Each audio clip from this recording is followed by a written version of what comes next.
Hi guys, my name is Costa, and in this video I'm gonna show you how I made this 100% FDM printed Gojo vs Sukuna. With season 3 of Jujutsu Kaisen coming out, I had to make something special, and I'll walk you through the entire process.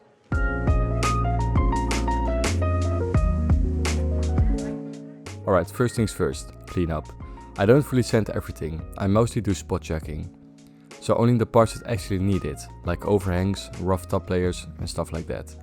I'm using a Dremel with 300 to 400 grit for this. As you can see on the torso here, there's a really obvious top layer. This is one of those things that instantly screams FDM print. And the funny thing is, it literally takes like a minute to fix it. So yeah, always worth doing it. Next up for stringing, I use the candle technique. It's just super simple, you just hold the candle close and the stringing disappears instantly. Just don't get too close, because if you do that, you'll melt the model. After that, I use resin to fill the seams and smooth everything out, especially on the effects. I want those as clean as possible. For some reason with this project, the resin stayed tacky. On the last couple of projects, I wiped it with paper towels, but it actually ruined my models before. So this time, I filled the container with water and just dipped the parts in and out. And that was enough. No more tacky resin, and honestly, it was way better to do it this way.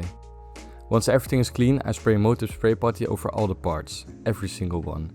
Then it is time for the primer. I used to always use Vallejo primer, but it clogged my airbrush constantly. So I switched to Kaleido primer by Gallery, and it's been amazing, not a single clog so far.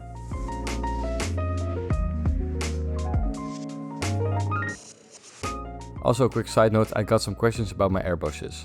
I mainly use the Harder and Seebeck Ultra and the Gallery Mobius 0.2, and the Mobius is mostly just for fine detail work. For the clothes, I lay down a Vallejo Deck 10 base coat, nice neutral color and it's perfect for building shadows and highlights on top of it. For the shadows, I use Vallejo London Grey. I mainly spray this from below and into all the folds, anywhere fabric will naturally be darker.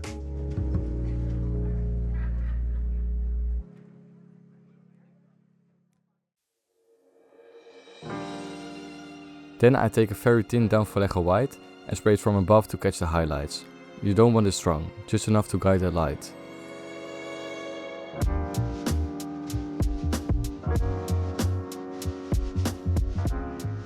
After that, I go in with black pastels. This step isn't really necessary, but I like the extra battle-worn look it gives. For the socks, I use Vallejo White as the base. Then I will shade them with Citadel Apothecary White. It's super easy and saves a lot of time. After that, I again use black pastels.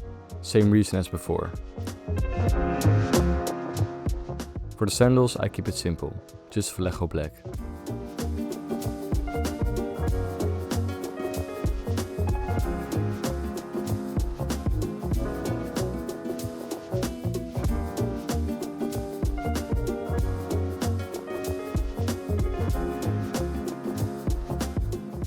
For Gojo's torso, I start with Vallejo Charcoal as the base coat.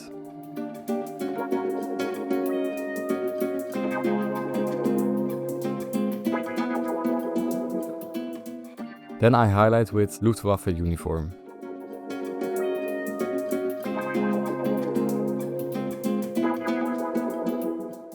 For the shadows, I spray black from a lower angle. You can really see those muscles pop once it's done.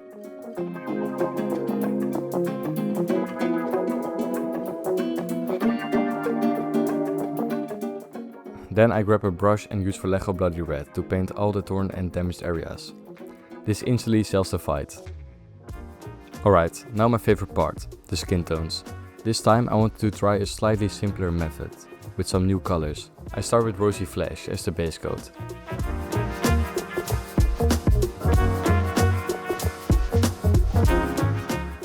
Then I will go in with Ionic Tint Flash and spray it into all the folds and shadow areas, under the pecs, between the muscles and under the chin.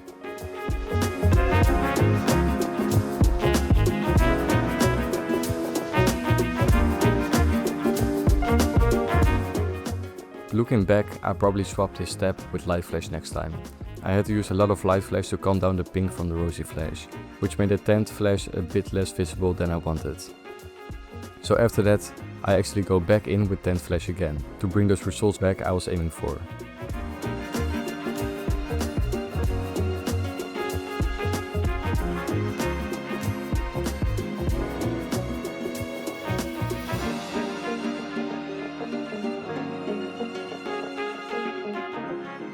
In the end, I felt like the skin still missed a bit of masculinity. So I used Citadel Guilliman Flash as a wash to slightly brown everything down. That one step made a huge difference. For Sukuna's marks I used Vallejo Black. And yeah, this part was pretty stressful. You really have to be precise here. If you mess this up, you're basically repainting the skin. So I just took my time and followed the sculpt as clean as possible.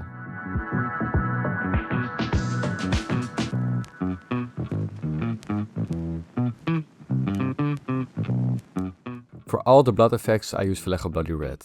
The process itself is pretty simple, but it does take a while. I slowly build it up layer by layer, until it looks natural and not overdone. For this I just followed the sculpt because he already made those blood effects.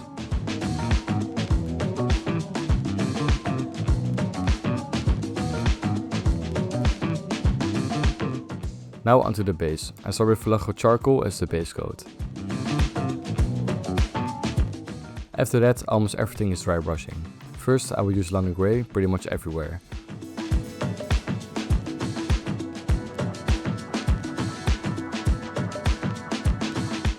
And finally Deck 10, but only on the very top of the base.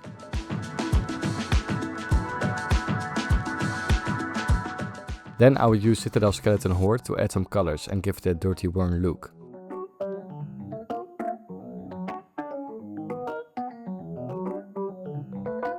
For the shadows and cracks I go in with Dragon of Nightshade.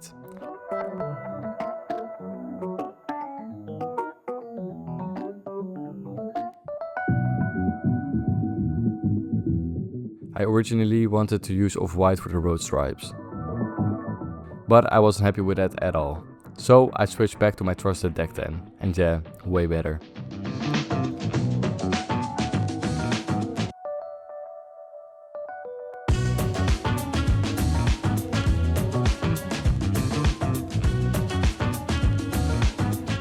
For Gojo's shoes I use Vallejo Black as the base.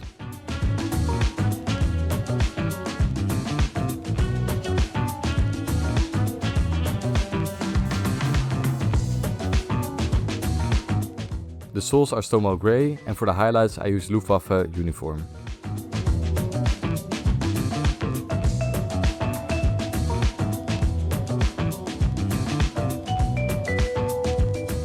For Sukuna's neck and armpit areas I use Vallejo Black again.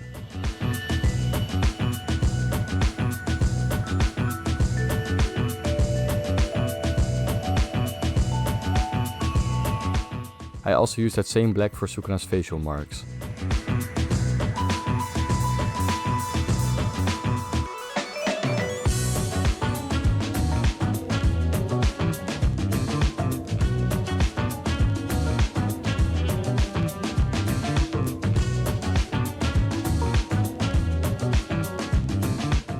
And yeah, I also added a bit of bloody red to Sukuna's face as well.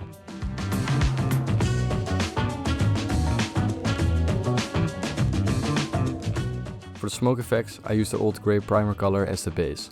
For shadows, I spray London Grey.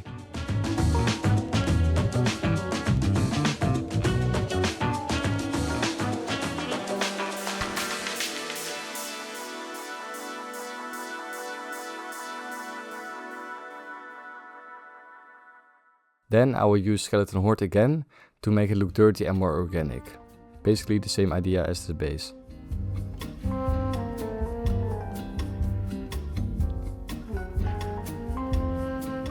For the effects around Gojo and Sukuna, I start with Vallejo Red as the base coat.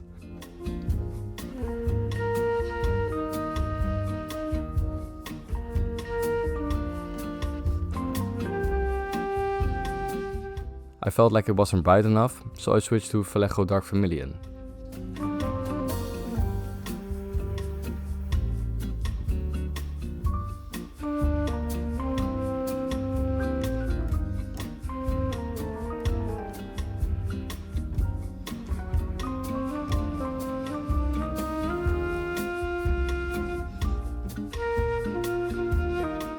To make everything more dramatic, I went pretty heavy with Dragon of Nightshade. Probably a bit of overkill, but honestly, I was super happy with how it turned out.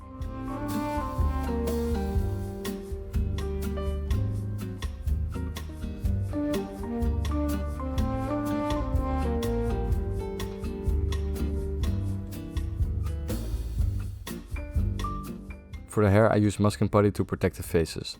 This let me use the airbrush and saves a ton of time. For Gojo's hair I spray Vallejo white. Then use Citadel Apothecary white from a lower angle for the shadows.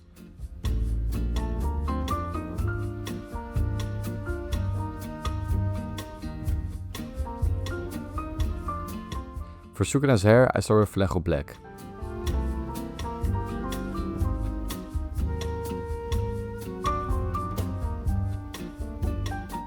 And as highlight I will use Luftwaffe uniform.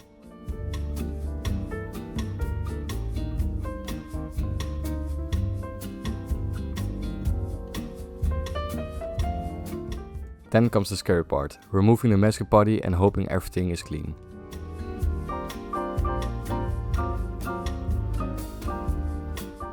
After that I fixed any spots the putty covered using a brush.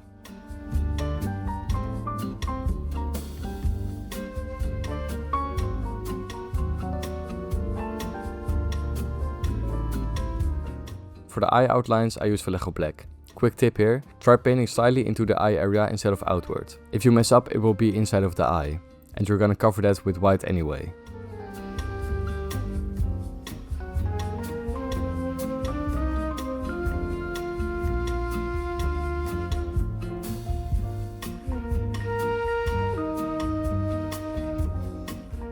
For the eyes I start with black and try to make them as symmetrical as possible.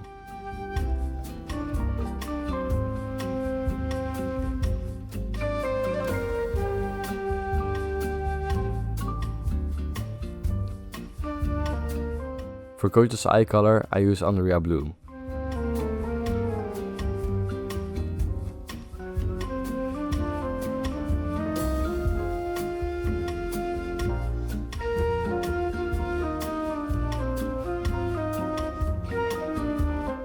For Sukuna I do the same outlines with black.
Then I add a tiny white specular highlight to both.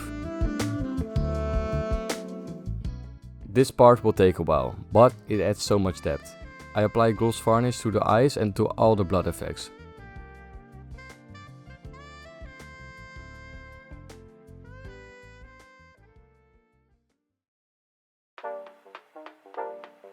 Once that's done, it's finally time to assemble the figure.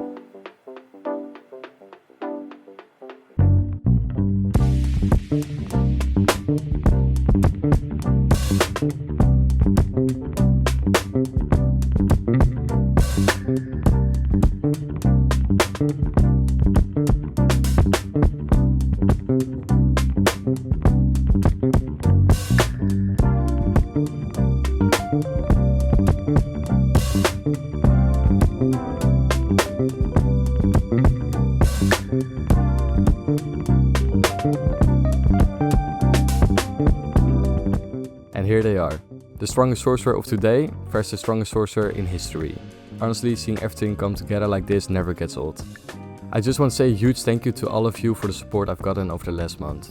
If you enjoyed this video, don't forget to like and subscribe, and I'll see you in the next one.